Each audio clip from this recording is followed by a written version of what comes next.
மானம், வெக்கம், சூடு, சொரணை இதெல்லாம் இப்ப இருக்கிற மக்கள்கிட்ட இல்லாம போயிடுச்சு.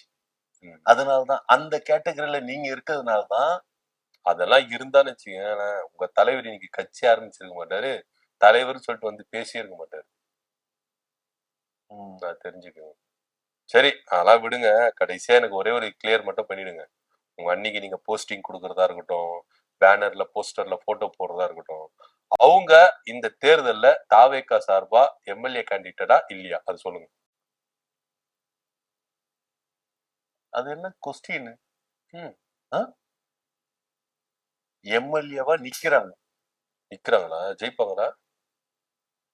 புரியல.